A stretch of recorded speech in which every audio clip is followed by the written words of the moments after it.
Hi there, and welcome to the Healthy Church Staff Podcast. My name is Todd Rhodes. I'm one of the co-founders over at chemistrystaffing.com. I'm so glad that you're here today. Today, we're going to continue our series that we've been calling the 10 Commandments for Church Staff, just a list of some of the things that I've learned in the past 30 or so years of ministry. Can't believe it's been 30 years. I'm getting old, my goodness. But just some things that I've learned and practiced and hopefully wanted to pass on to you. These are things that all are biblical, and they're not meant to be burdensome, but they can if you keep a close eye on these things and try and fulfill these 10 commandments as you're in your staff position at your church. They can really help you have a successful ministry. Also provide some guardrails to let you know maybe when things are a little off so that you can make some corrective action.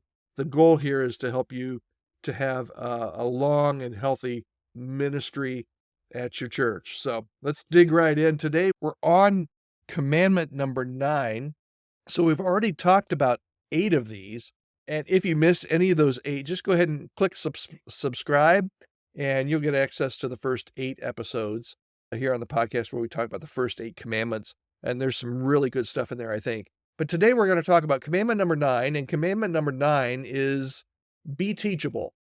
Be teachable. 1 Thessalonians 5:21 says, test everything.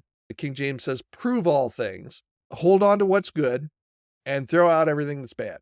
Okay? So let's talk a little bit about being teachable. And let me just share with you, as I mentioned at the top of this podcast, I'm one of the co-founders over at chemistrystaffing.com. And what I do in my main role in ministry every day is to help churches and to help candidates find what we call healthy long-term fits. And the reason I bring this up is that just about every church that we work with, just about every church, when we ask them, what are you looking for in a candidate? They say, we want somebody that's teachable. And that could be if they're looking for a senior pastor, if they're looking for a worship pastor, if they're looking for an older candidate or a younger candidate.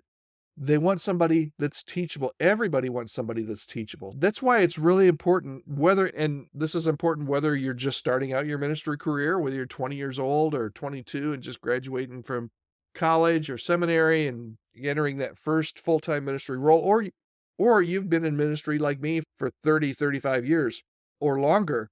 It's always important that you be teachable, okay? That you hold on to what's good and you throw out everything that's bad. The moment that you feel like everything or you don't need to learn more is the moment that you stop being teachable. Let's look at, as we have with most of these, let's look at some red flags for, as you listen here, wherever you are, in your car, in your office, on a run, whatever. Let's dive into some of the red flags. If you sense some of these in your life, it could be that you need to really step back and think, okay, how can I open this up a little bit? How can I be a little bit more teachable? First is, and I see this a lot in the church and a lot with staff, both young staff that honestly, and I mentioned this before, I feel like I knew more when I was 30 than what I do now at 59. Now I'm not sure I know much of anything, but we're talking about resistance to change. I see this in young staff members. I see this in older staff members. Sometimes we think resistance to change is only for those that have older, but I see it all over the board. If you find that and we're all wired differently, so I get that some people just don't like change. But if you find that you are someone that consistently resists change, and by resist, you loathe it, you hate it, and here's the kicker, even you resist it, even when you know that change could be beneficial, especially if you know that the change could be a positive, it may indicate that you have a lack of teachability. So you need to work on that. And we all know what our tolerance for change is, but if you find that you're just adamant against change, even when you think it's actually not a bad idea, but I don't want to do it, that could be a resistance to change. Okay. Here's another one. If you're very dismissive of other people's ideas, okay, if you're one that maybe you've got another staff member that brings to you an idea, maybe it's somebody in the congregation, hey, I want to start this ministry. You don't have to do everything that everybody suggests. You don't have to love every idea, and you don't have to act on every idea. But if you dismiss them, without, that's Bill. He's got an idea. If you're dismissive of other people's ideas, it could be that you've closed down that teachability area of your life. If you here's another one. If you find yourself ignoring constructive criticism, if somebody uh, comes to you and gives you some, and it's somebody you love, somebody you respect, and they give you some healthy criticism, but it immediately ticks you off, and you're just like, no, I'm not going to change. I don't care. That could be an idea that you're just not, you're not open to being teachable. And here's another one. The same thing is if you tend to repeat the same mistakes, if you have a pattern and you see a pattern or somebody shows you a pattern in your ministry of repeating the same mistakes without any evidence of learning from them, it could be again that you're so set in your ways and you lack teachability.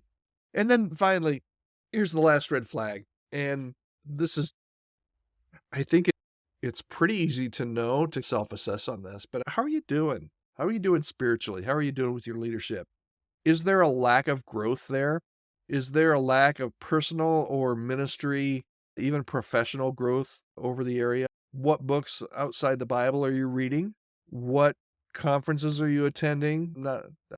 Not as big of a conference promoter as I used to be. Who are you learning from? Who do you allow to have some input into your mind, into your heart, into your ministry? And if you're self-reliant and you're not looking to anybody else to grow, that could be a sign that there's a real problem there with a lack of teachability. Okay? Everybody is on a journey, and here's how we'll wrap it up. Everybody's on a journey, whether you're young, whether you're old, whether your church is very small or very large. But it is important that we continue to grow, that we don't let our lives, and particularly our spiritual lives and our leadership lives, grow stagnant.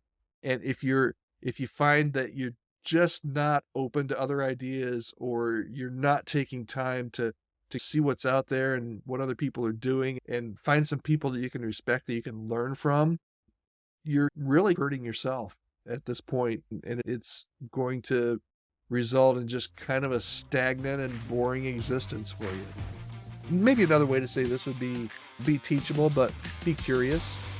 Always be looking to grow in your leadership and in your faith and in your ministry. Okay, that's commandment number 9, be teachable. And we will be back one more day. We've got one more commandment to go. I'm not even going to tell you what commandment number 10 is. You've got to come back and listen to it.